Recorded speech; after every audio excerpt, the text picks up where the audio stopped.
Lorsque cette mère au potluck de l'école s'est tournée vers son amie et a dit « C'est ce qui arrive quand votre mère est au chômage », je jure que mon cœur s'est arrêté. Elle l'a dit en riant, comme si c'était une blague inoffensive. Ma fille, Sarah, l'a entendu. Je le sais parce que j'ai vu la façon dont ses épaules se sont affaissées. Elle n'a pas dit un mot, elle est restée là, tenant le plateau de nourriture dans lequel elle avait mis tout son cœur. Emballé dans du papier aluminium, pas d'étiquette chic, pas de garniture décorative, juste du papier aluminium. Les autres mères ont continué à sourire, comme si elles ne l'avaient pas entendu, comme s'il était normal d'insulter un enfant pour l'apparence de sa nourriture. L'une d'elles a même gloussé. Je suis resté là, essayant de reprendre mon souffle, faisant semblant de ne pas l'avoir entendu non plus. Parce que si je réagissais, je rendrais les choses pires pour Sarah. C'est comme ça que c'est d'être la mère qui ne s'intègre pas, on apprend à rester silencieuse. Sarah a levé les yeux vers moi avec un regard que je n'oublierai jamais, ni en colère, ni même triste, juste immobile. Et dans cette immobilité, j'ai vu quelque chose changer. Elle n'a pas pleuré, elle ne s'est pas enfuie. Elle s'est juste retournée et a tranquillement posé son plateau sur la table, comme si cela signifiait quelque chose. Et ça en signifiait. Ce plateau contenait du poulet jerk qu'elle avait elle-même assaisonné, du riz au coco avec des flocons grillés qu'elle avait pressés à la main, et un glaçage à la mangue qu'elle avait testé 3 fois la nuit précédente pour le réussir. Elle a 12 ans, et tandis que les autres enfants apportaient des cupcakes de Costco ou des plats que leurs parents avaient commandés chez des traiteurs, Sarah avait passé tout l'après-midi dans notre minuscule cuisine à cuisiner avec soin, en utilisant les recettes de ma grand-mère. Celles qu'elle utilisait pour nous nourrir quand nous n'avions pas grand-chose, mais qui nous donnaient toujours l'impression d'avoir tout. Ce papier aluminium, pour eux, avait l'air bon marché, pour nous, c'était un sceau, un emballage qui disait « Ceci est fait avec l'âme ». Ils ne le savaient pas, tout ce qu'ils voyaient était l'extérieur. Puis les portes se sont ouvertes. Un homme en veste de chef noir est entré. Je ne l'ai pas reconnu au début, mais j'ai vu les gens se retourner, les téléphones ont commencé à sortir. J'ai entendu quelqu'un chuchoter, c'est Rémi Vargas, le chef de l'émission, celui avec l'étoile Michelin. Soudain, l'air a changé. Les gens étaient agités, souriaient, arrangeaient leur présentoir de nourriture. Brenda, la mère qui a fait le commentaire, vibrait pratiquement à côté de son tiramisu, époussetant des miettes invisibles. Tout le monde espérait qu'il s'arrêterait à son plat, mais il ne l'a pas fait. Il est passé devant le plateau de sushi, devant les cupcakes arc-en-ciel et le plateau de fromages importés. Il s'est arrêté devant le papier aluminium. Puis il a souri. « Qui a fait ça ?» a-t-il demandé, et toute la salle est tombée silencieuse. 3 semaines avant le potluck, j'ai été licencié. Ils ont appelé ça une « restructuration du département », mais je savais ce que ça voulait dire, j'étais la dernière embauchée et la première licenciée. Aucun avertissement, aucune indemnité de départ, juste une boîte, une poignée de main et un au revoir. Je me souviens être sorti vers ma voiture sur le parking avec cette boîte dans les bras, regardant le ciel comme s'il allait m'expliquer quelque chose. Il ne l'a pas fait. Les factures n'ont pas cessé d'arriver simplement parce que j'étais stupéfaite. Je n'ai pas dit ça à Sarah tout de suite. Elle a 12 ans, mais elle porte du poids comme quelqu'un de 2 fois son âge. Elle a toujours été comme ça, calme, observatrice, à l'écoute de tout, même quand personne ne pense qu'elle fait attention. Je voulais la protéger de la panique qui était assise dans ma poitrine comme une pierre. J'ai commencé à conduire pour Uber le soir, à faire des livraisons de courses pendant la journée et à postuler à des emplois la nuit. J'avais l'impression de me noyer dans le mouvement. Un après-midi, je l'ai trouvée dans la cuisine avec l'ancien livre de recettes de ma grand-mère ouvert. Les pages étaient tachées et molles à force d'être utilisées. Sarah étudiait la recette du poulet jerk, prenant des notes sur un bloc-notes autocollant. Je me suis appuyé contre le cadre de la porte et je lui ai demandé ce qu'elle faisait. Elle a levé les yeux et a dit « L'école organise un potluck sur la diversité. Tout le monde est censé apporter de la nourriture qui représente sa culture. » Son visage était calme, mais j'ai vu quelque chose en dessous de l'excitation, peut-être de l'espoir. Je ne voulais pas l'écraser. J'ai dit « C'est une belle idée. » À quoi pensais-tu faire ? Elle a tapoté le livre. Ça. Comme quand Nana avait l'habitude de l'emballer dans du papier aluminium et de dire « Il faut piéger la saveur, sinon elle s'échappe. » Tu te souviens ? J'ai hoché la tête, mais ma gorge s'est serrée. Ma grand-mère était décédée 2 ans plus tôt. Sarah n'avait que 10 ans, mais elle se souvenait de tout ce que Nana faisait dans la cuisine, comment elle utilisait des clous de girofle entiers dans son riz, comment elle ne mesurait jamais rien mais faisait en sorte que ce soit toujours aussi bon, comment elle utilisait du papier aluminium parce que ça gardait la chaleur uniforme et disait, ce n'est pas juste de la nourriture, c'est de l'histoire. Sarah a dit, on n'a pas besoin de dépenser d'argent, maman. Je peux utiliser ce qu'on a déjà. Je lui ai dit non, non pas parce que je ne croyais pas en elle, mais parce que je ne voulais pas qu'elle se sente différente. Je savais comment se déroulaient ces potlucks, des plats Pinterest et des plateaux en verre, de petites pancartes fantaisistes avec des polices et des drapeaux, des mères essayant de se surpasser comme si c'était une compétition. Je ne voulais pas que le cœur de Sarah finisse sur une table pour être ignoré. Elle n'a pas discuté, elle a juste dit, laisse-moi essayer, s'il te plaît. Je vais le cuisiner moi-même. Les jours suivants, elle a planifié chaque détail. Elle m'a demandé de prendre quelque chose avec un bon d'achat que j'avais obtenu, des piments scotch bonnet, du thym, du gingembre frais. Elle a nettoyé la cuisine sans qu'on lui demande, elle s'est lavé les mains comme un chirurgien, elle a mesuré les épices comme si c'était de la poussière d'or. Je l'ai regardé de côté. Une partie de moi voulait prendre le relais, réparer, guider ou corriger, mais je ne l'ai pas fait. Elle était concentrée d'une manière que je n'avais jamais vue auparavant.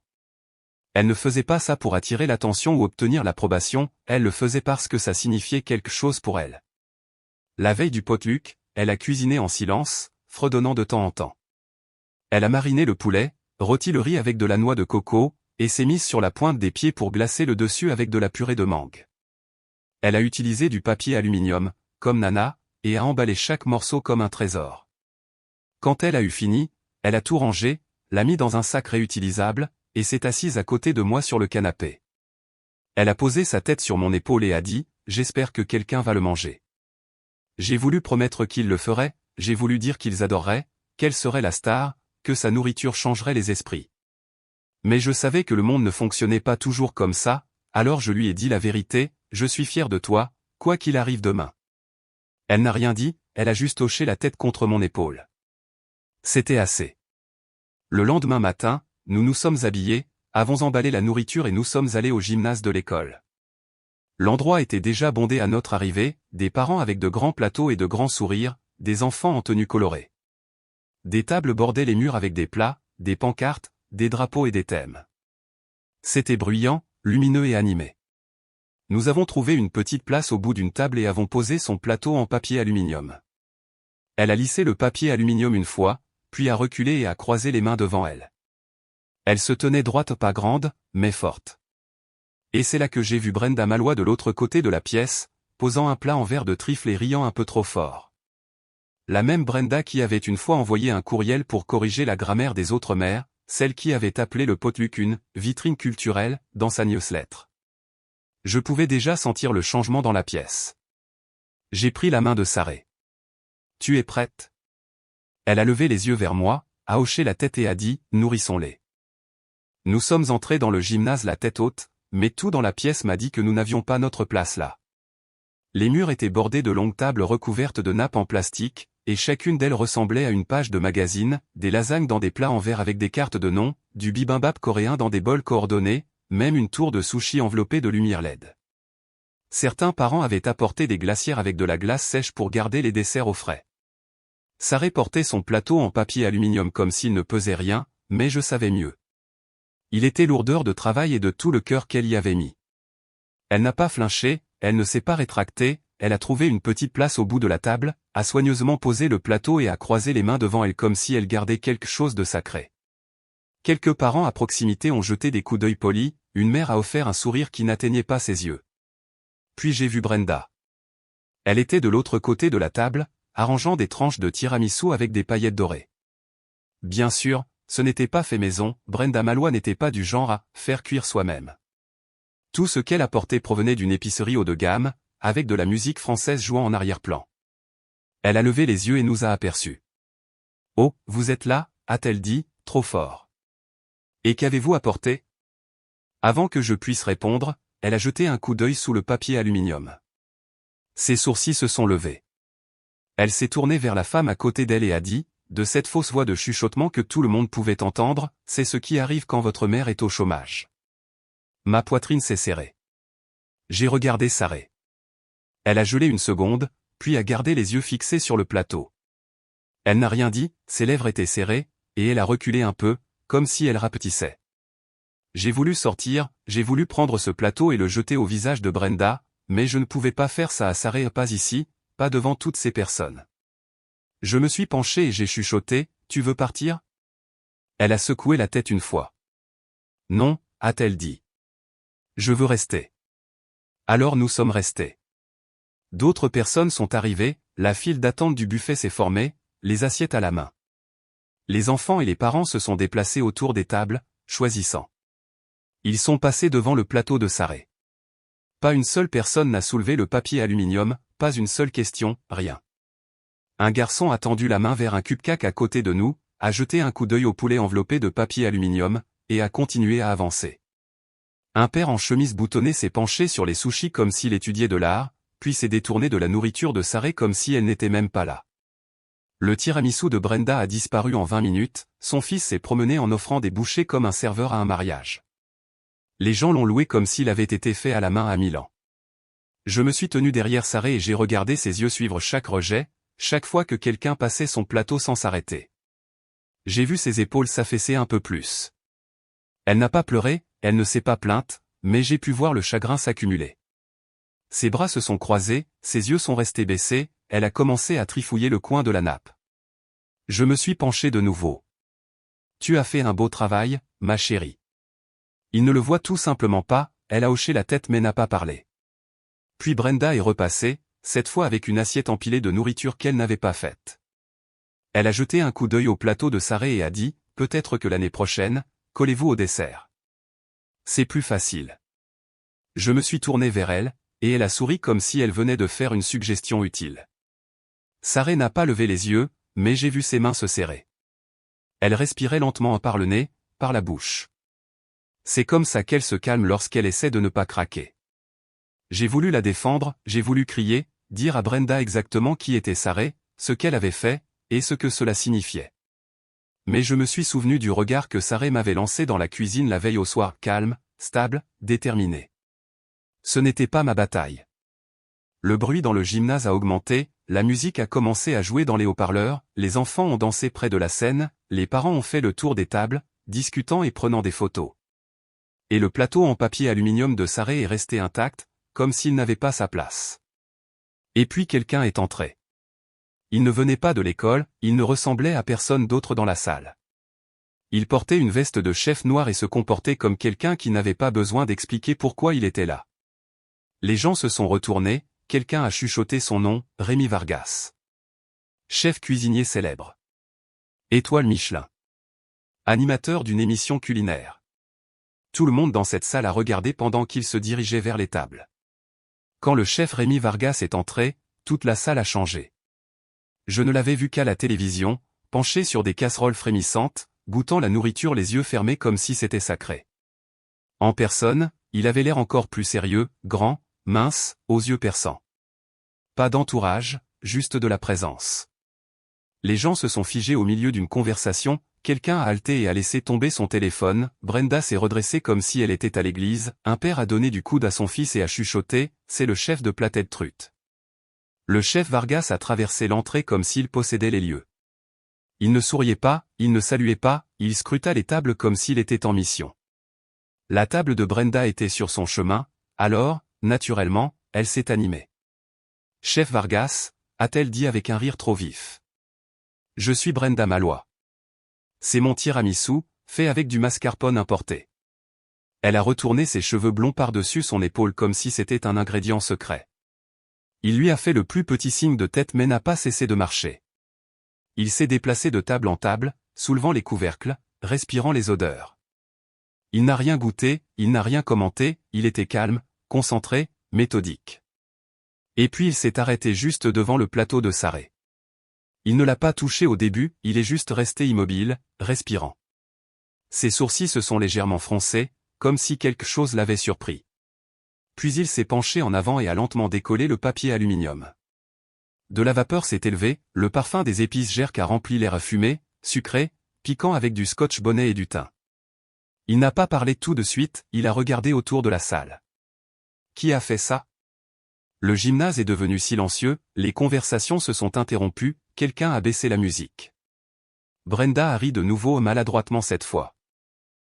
Je pense que c'est juste l'une des, participation faite maison. Le chef Vargas ne l'a pas regardé. Il a répété la question, plus fort. Qui a fait ça? Personne n'a répondu. Je me suis tourné vers Sarah, dont les yeux étaient grands ouverts. Elle m'a regardé comme si elle essayait de décider si elle avait le droit de parler. Je lui ai fait un petit signe de tête. Elle a levé la main. Le chef Vargas s'est dirigé vers elle, les gens se sont écartés comme une vague. Il s'est légèrement accroupi pour qu'il soit au niveau des yeux. « Tu as fait ça ?» a-t-il demandé. Sarah a hoché la tête. « Quel âge as-tu » ? 12 ans, a-t-elle dit doucement. Il a souri, pas un grand sourire, juste celui qui dit « Tu as vu quelque chose de rare ». Puis il s'est retourné vers le plateau, a arraché un petit morceau de poulet avec ses doigts, et l'a goûté. Ses yeux se sont fermés. Les gens se sont penchés. Je n'ai pas respiré. Il s'est relevé. C'est la nourriture la plus honnête sur ces tables. Qui t'a appris à cuisiner comme ça? Mon arrière-grand-mère, a dit Sarah, et ma mère. Tu cuisines comme quelqu'un qui écoute la nourriture, a-t-il dit. C'est rare. Tu as déjà pensé à devenir chef? Elle a hésité, puis elle a dit, parfois. J'aime nourrir les gens. C'est la bonne raison. Il s'est ensuite tourné vers moi. Elle a un don. Si vous êtes ouvert à cela, je dirige une cuisine test pour jeunes pendant l'été. Elle aurait une place. J'ai senti ma gorge se serrer, j'ai hoché la tête rapidement, essayant de ne pas pleurer. Il s'est retourné vers Sarah. Tu as fait ça avec du papier aluminium. C'est comme ça que ma grand-mère gardait la saveur aussi. N'oublie jamais où tu as appris à cuisiner. Puis il s'est levé et a applaudi une seule fois et les gens ont suivi. Une vague d'applaudissements a rempli le gymnase, pas des applaudissements polis, de vrais applaudissements. Certaines personnes avaient l'air gênées, d'autres avaient l'air étonnées. Sarah ne bougeait pas, elle était figée au milieu de tout ça, clignant des yeux comme si ça ne l'avait pas encore touchée. Le visage de Brenda était vide pour une fois, elle n'avait rien à dire. Le chef Vargas a pris un autre morceau de poulet, a fait un signe de tête à Sarah et est sorti comme il était entré, calme, confiant, c'était fini. Dès que la porte s'est refermée derrière lui, les gens ont envahi la table. Le plateau de Sarah, qui était resté intact toute la soirée, était soudainement entouré. Les cuillères raclaient, les compliments volaient, une fille a demandé si elle pouvait en emporter un peu à la maison, une enseignante est venue et a dit qu'elle n'avait jamais rien goûté d'aussi audacieux de la part d'un élève. Je me suis accroupi à côté de Sarah. Ça va? Elle m'a regardé, les yeux brillants. Ils l'ont enfin vu. Oui, ils l'ont fait. Et j'ai réalisé alors que ce n'était pas seulement une question de nourriture, c'était une question de la voix qui se trouvait derrière, des mains qui l'avaient faite, de la fille qui se tenait dans une pièce pleine de jugement et qui n'a pas flinché. Après le départ du chef Vargas, le gymnase était différent. Le bruit n'est pas revenu de la même manière, les gens étaient plus calmes maintenant, plus réfléchis. Pour la première fois de la soirée, le plateau en papier aluminium n'était plus ignoré, il était entouré. Quelqu'un avait apporté une nouvelle paire de pinces, un autre parent a offert sa cuillère à servir, les enfants posaient des questions, les adultes revenaient pour une deuxième fois, quelques personnes ont sorti leur téléphone et ont commencé à prendre des photos non pas d'elles-mêmes, mais de la nourriture. Sarah est restée immobile pendant tout cela. Elle ne souriait pas encore. Elle les a juste regardés manger, regardé ceux qui étaient passés sans un regard accumuler sa nourriture dans leurs assiettes. Certains des mêmes enfants qui avaient auparavant sauté sa table étaient maintenant près d'elle, chuchotant à quel point ça sentait bon. Une femme s'est approchée d'elle et a dit « Je n'avais aucune idée que c'était le vôtre. C'est incroyable, vous avez vraiment du talent. » Sarah l'a remercié poliment, puis s'est retournée vers le plateau. Sa voix était calme, sa posture solide. Elle ne s'est pas vantée, elle ne s'est pas glorifiée, elle n'a même pas regardé Brenda. Elle n'avait pas besoin de le faire. Brenda, quant à elle, se tenait près de son plat de tiramisu vide, n'étant plus le centre de l'attention. Ses amis s'étaient dispersés, son visage était raide, gardant toujours la posture d'un sourire, mais il n'y avait rien derrière. Elle s'est finalement tournée vers nous peut-être pour dire quelque chose, peut-être pour essayer de lisser les choses mais Sarah était déjà passée à autre chose. Un élève s'est approché avec un presse-papier. « Sarah, le directeur veut vous parler. Vous voulez bien venir devant ?» Elle a hésité une seconde, puis l'a suivi. Je suis resté près d'elle mais je lui ai laissé de l'espace. Elle est passée devant des rangées de tables, devant des enfants qui dansaient encore près de la scène, devant des parents qui chuchotèrent maintenant à son sujet au lieu de par-dessus elle. Lorsqu'elle est arrivée devant, le directeur s'est penché et lui a serré la main. « Je voulais juste vous féliciter », a-t-il dit. « Vous avez représenté votre culture avec cœur. C'est ce que le potluck est censé être. » Elle a hoché la tête tranquillement. « Merci. » Puis il s'est tourné vers la foule et a élevé la voix. « Avant de terminer la soirée, j'aimerais remercier une élève dont le plat a fait une forte impression non seulement sur l'un des chefs les plus respectés au monde, mais aussi sur nous tous ici ce soir, Sarah Dorsey. Merci d'avoir partagé votre histoire et votre nourriture. » Les applaudissements sont revenus, plus forts cette fois, de vrais applaudissements de la part des parents, des enfants, du personnel. Brenda a applaudi aussi lentement et mécaniquement. Sarah ne s'est pas inclinée ni n'a salué, elle a juste souri. C'était le genre de sourire qui dit « Je savais que j'avais ma place ici, vous ne l'aviez tout simplement pas encore vue. » Ensuite, les gens sont venus vers nous par vagues. Un père a demandé si elle donnait des cours de cuisine, une enseignante a demandé si elle envisagerait d'écrire une recette pour le blog de l'école, une autre mère a dit « Je suis désolée de ne pas avoir essayé votre nourriture plus tôt. J'ai jugé trop vite. » Sarah a simplement dit « C'est bon. Je cuisine pour les gens qui ont faim. » J'ai failli craquer là. Alors que le gymnase se vidait, nous avons rangé ce qui restait de son plat. Le plateau qui était resté intact si longtemps était presque vide, juste quelques grains de riz, 1 ou 2 os. Sarah a plié le papier aluminium doucement, comme s'il était toujours important. Elle l'a remis dans le sac réutilisable et l'a refermé. Dehors, la nuit était fraîche, le parking bourdonnait de parents chargeant des voitures et d'enfants courant en basket. Sarah a marché à côté de moi, silencieuse de nouveau. Je l'ai regardée et j'ai dit « Ça va ». Elle a hoché la tête. Mieux que bien. Puis, après une pause, elle a ajouté « Quand il a demandé qui l'avait fait, j'avais peur de lever la main. Non, mais je suis contente de l'avoir fait. Moi aussi. » Nous sommes montés dans la voiture, et avant même que je ne démarre le moteur, elle s'est tournée vers moi. « On peut essayer le ragoût d'oxtail de grand-mère ensuite ? Je veux le faire correctement. » C'est là que j'ai réalisé que ce n'était pas la fin de quelque chose, c'était le début de Sarah choisissant d'être vue, d'être entendue, non pas en étant bruyante, mais en étant fidèle à ce qu'elle était.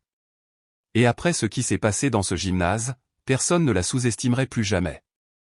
Le lendemain matin, Sarah s'est réveillée avant moi. Je suis entré dans la cuisine et je l'ai trouvée en train de griffonner quelque chose dans son carnet, celui qu'elle utilise pour les recettes. Elle a levé les yeux et a souri comme si elle venait de résoudre un puzzle. Je me suis versé du café et je me suis assise en face d'elle. Elle a tourné le carnet vers moi. En haut de la page, elle avait écrit « Repas légendaire, première entrée, poulet gergue de Nana ». En dessous, elle a listé chaque ingrédient avec soin. Elle a même ajouté une note sur le temps de repos du poulet avant la cuisson, quelque chose que je ne lui avais jamais appris, qui provenait de l'observation, de l'instinct, de l'amour. J'ai dit « C'est magnifique ». Elle a dit « Je veux faire tous ces plats. Je veux les écrire pour que personne n'oublie. » C'est là que j'ai su que le potluck n'était pas seulement une victoire ou un moment de chance, c'était un tournant dans la façon dont Sarah se voyait. Avant cette nuit-là, elle aimait cuisiner, mais c'était privé, une chose silencieuse juste entre nous et la mémoire. Maintenant, elle voulait le partager avec le monde. L'école a continué à en parler pendant des jours. Une photo du chef Vargas debout à côté de son plat a fini dans la newsletter du district. Les enseignants l'ont arrêtée dans le couloir pour lui demander comment elle avait fait le glaçage à la mangue, l'un d'eux a même demandé si elle pouvait parler aux élèves de 3e année de la cuisine caribéenne pour leur unité d'études sociales. Mais rien de tout cela ne l'a changée, elle est restée la même, toujours calme, toujours stable, toujours choisissant ses mots comme des ingrédients, seulement ce qui est nécessaire, rien de plus. Brenda ne s'est jamais excusée, pas directement, mais elle a gardé ses distances après ça. À la prochaine réunion de l'APE, elle a proposé une motion pour donner plus de reconnaissance aux contributions des élèves lors des événements scolaires. Personne n'a manqué l'ironie. Sarah ne l'a plus jamais mentionné. J'ai commencé à remarquer comment les gens regardaient Sarah différemment après cette nuit-là, non pas parce qu'elle avait été validée par un chef célèbre, mais parce qu'elle avait prouvé à quoi ressemblait la grâce sous le feu. Elle ne s'est pas défendue avec des mots ou de la colère, elle a laissé son travail parler pour elle, et il l'a fait. Un soir, environ une semaine plus tard, Sarah et moi étions dans la cuisine en train de préparer un ragoût d'oxtail. Elle était en train de tailler la viande, concentrée et confiante. Je lui ai demandé, qu'est-ce que cette nuit-là a ressenti pour toi? Elle a fait une pause une seconde, puis a dit, au début, je pensais qu'il ne se souciait pas parce que ce n'était pas chic. Mais ensuite, j'ai réalisé qu'il ne comprenait tout simplement pas encore. J'ai dit, et maintenant? Elle m'a regardé droit dans les yeux et a dit, maintenant, ils le font. Nous avons fini le ragoût, l'avons emballé dans du papier aluminium comme Nana avait l'habitude de le faire, et l'avons apporté à ma voisine, Madame Washington, qui venait de rentrer d'une opération. Sarah a frappé à sa porte et a dit, on a apporté quelque chose de chaud. Madame Washington a souri, a pris une grande inspiration de l'odeur, et a dit, je n'ai pas senti ça depuis que j'étais enfant. Plus tard dans la nuit, alors que je mettais Sarah au lit, je me suis assise au bord de son matelas pendant 1 minute. Elle avait l'air paisible, contente, comme si elle avait trouvé sa place non seulement à l'école ou au potluck, mais dans sa propre histoire. Je suis fier de toi, ai-je dit.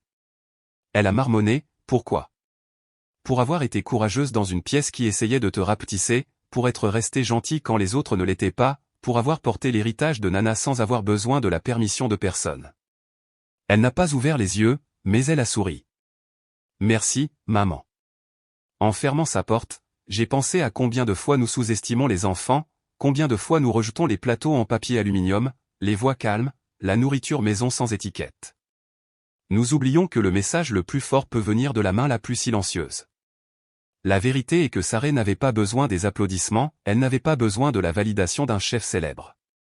Mais ce qu'elle a gagné cette nuit-là n'était pas la gloire, c'était la foi en elle-même, dans ses racines, dans le pouvoir de se présenter, même quand personne ne regarde. Maintenant, quand je la regarde, je ne vois pas seulement ma fille, je vois une jeune femme construire quelque chose de réel, un repas à la fois. Et je sais que ce n'était que le début. Alors la prochaine fois que quelqu'un se moque de l'enfant qui arrive avec un plateau enveloppé de papier aluminium, j'espère qu'il se souviendra de cette histoire. Parce que parfois, le papier aluminium contient plus que de la nourriture, parfois, il contient un héritage. Merci d'avoir écouté notre histoire. Si cela vous a rappelé un moment où vous ou une personne que vous aimez vous êtes tenu debout face au jugement, partagez-le dans les commentaires. Je lis chacun d'eux. Votre voix compte ici. Si l'histoire de Sarah vous a ému, si elle vous a fait ressentir quelque chose, faites-moi une faveur, aimez la vidéo pour que plus de gens puissent entendre des histoires comme celle-ci, partagez-la avec quelqu'un qui a besoin du rappel que la force tranquille est toujours de la force. Et si vous voulez entendre plus d'histoires comme celle-ci, des histoires qui percent le bruit et parlent au cœur, abonnez-vous à la chaîne et cliquez sur la cloche pour ne pas manquer ce qui suit. Parce que parfois, il suffit d'une fille courageuse, d'un repas fait maison et d'un moment de vérité pour nous rappeler à tous que la grandeur n'a pas besoin de crier. Merci d'être là. À la prochaine.